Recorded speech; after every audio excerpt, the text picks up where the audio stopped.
abaituak berak pentsatzen zuena jarritzi zion Pielarrek, hark edo ze gauza egingo zukeela beren gaitik.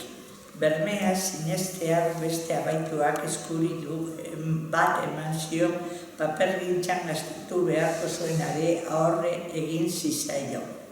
Eguerde ingurua zen eta Kutxako atean Antiguako auzoan oso itxaski onak ematen zituzten taberna txiki baten berri eman ziotela esan zien Kepak.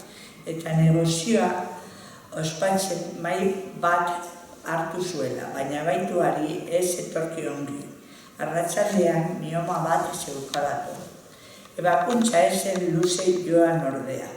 Arratsalde erdi alderako etxean zegoen engoitik eta artean Pilar iritsi gabeak zen.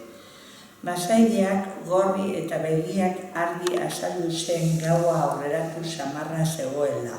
Eta hala ikusita erdi txantxetan zer moduz pasatu zuen galditu zionean, erantzuna hain zerioa izan zen irigarria gertatu zitzaiola.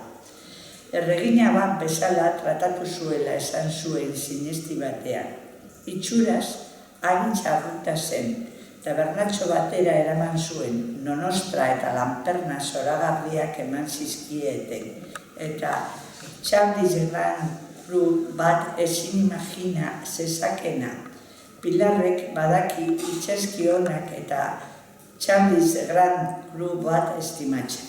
Zeukan alderdi atseginatakoa zer estimatzen zekiela lurraren fruitak eta itxasorenenak. Eta momentu hartan masai gorritasunak bururdi batean beroa gorde eta zezakeelako ideia ez oso gertagarriarekin jolasteko ahulezia izan zuen.